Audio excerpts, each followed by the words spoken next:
Kita pengen waktu kita di bulan Ramadan gak ada yang sia-sia.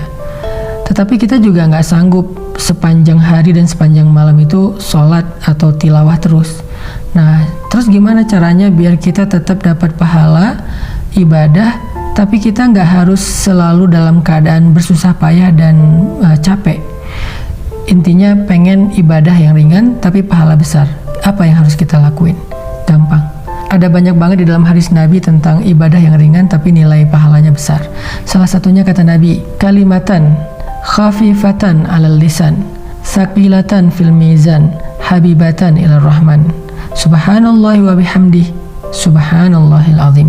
Ada dua kalimat yang sangat ringan diucapkan dengan lisan, khafifatan 'alal lisan, ringan banget diucapin dengan lisan.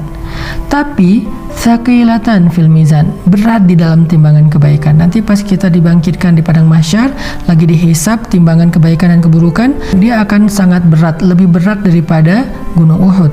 Habibatan ila rahman, dan Allah suka banget dengan kalimat ini. Coba bayangin, ringan diucapin, berat timbangan kebaikannya, dan Allah suka banget dengan ucapan tersebut. Kalimat apa sih? Kalimatnya subhanallahi wa bihamdih, subhanallahil azim. Kira-kira berapa detik untuk mengucapkan kalimat ini? Coba saya hitung. Subhanallahi wa bihamdih, subhanallahil azim. Kurang lebih 5 detik. Tapi pahalanya gede banget.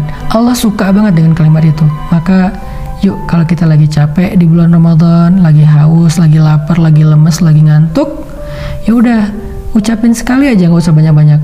Subhanallahi wa bihamdih, subhanallahil azim. Itu pahalanya udah gede banget. Pahalanya udah dahsyat banget. Gak usah sampai beberapa kali, sekali doang. Apalagi kalau bisa misalnya 3 kali, 5 kali, 10 kali, udah gitu santai. Itu pahalanya luar biasa. Itu termasuk diantara ibadah ringan tapi berpahala besar. Terus apa lagi Ustadz? Ibadah ringan, pahala besar. Caranya repost atau broadcast atau story. Gimana maksudnya? Kalau kita dapat sebuah konten yang baik, kayak sekarang kita lagi ada program booster untuk menjelang berbuka puasa kayak gini, teman-teman tinggal ngajak yang lain. Misalnya, ini ada booster Ustadz Hanan nih di channel ini, bagus nih, yuk ikutin. Kita tinggal ngajak doang. Ngajaknya bisa dengan kita kopas, bisa dengan kita story link, bisa dengan kita BC, broadcast. Lalu teman kita nanti akan ngajak lagi yang lain sampai akhirnya bergulir jadi banyak, misalnya 10 orang, 20 orang, 100 orang yang kita nggak sadari. Terus pahalanya di mana? Ketika mereka menonton sebuah konten-konten tentang kebaikan, konten ibadah, konten motivasi, konten agama, lalu mereka mendapatkan ilmu, maka mereka akan mendapatkan pahala mencari ilmu. Pahala yang sama mengalir untuk kita yang mengajak pertama kali. Lalu mereka mengamalkan, mereka dapat pahala amal. Pahala yang sama ngalir untuk kita yang mengajak mereka pertama kali. Mereka bukan hanya ngamalin sendiri, mereka ngajak temannya. Maka temannya juga mendapatkan pahala mencari ilmu, mengamalkan, mengajak, mencari ilmu, mengamalkan, mengajak. Pahala mereka semuanya diakumulasi mengalir kepada kita. Padahal kita cuma ngajak 1 orang atau 1 kali, cuma broadcast doang. Di grup WhatsApp kita, di grup geng kita. Itu amalan disebut dengan mandalla ala khair.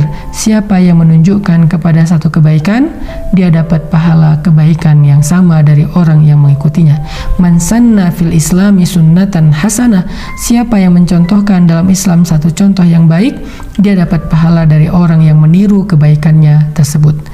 Jadi ada 2 nih minimal. Nanti kita bahas di waktu yang lain lagi. Amalan yang ringan tapi berpahala besar untuk ngisi waktu-waktu jeda, waktu-waktu break kita di siang ataupun malam-malam Ramadan. Pertama, ucapkan subhanallahi wa bihamdih, subhanallahil azim. Sehingga kita dapat 3 kebaikan. Pertama, kita akan merasa santai tapi sudah beribadah. Kedua, timbangan kebaikan kita akan sangat berat hanya dengan 1 kali ucapan itu. Ketiga, Allah akan cinta kepada kita karena ucapan itu. Kemudian yang berikutnya, tadi amalan yang ringan adalah BC, broadcast, story, atau copy link, atau bahasa sederhananya adalah ajaklah orang kepada kebaikan hanya dengan mengajak dia untuk mendengar satu nasihat yang baik, maka kita sudah mendapatkan kebaikan dari dia dan dari orang yang nanti dia ajak berikutnya. Kebayang nggak kalau misalnya kita ngajak orang mendengar bacaan Al-Quran di YouTube atau di sebuah channel kayak gini nih. Di channel ini saya ada bacaan Al-Quran beberapa ayat, dia dengar nih 1 huruf 10 kebaikan, dia dengar 1 ayat sekian ribu kebaikan, kita yang ngajak, kita dapat pahala dari dia. Apalagi kalau nanti dia ngajak yang lain atau dia amalkan ayat itu, lebih dahsyat lagi. Makanya jangan malas untuk ngajak teman kita. Yuk kita saling share link dari kajian-kajian yang baik seperti ini, supaya semakin banyak orang yang mendekat kepada Allah. Dan ketika mereka mendekat kepada Allah, jalannya lewat kita, maka Allah nggak akan salah menilai. Allah pasti akan berikan semua pahala kebaikan mereka untuk yang pertama kali mengajak. Barakallahu fikum.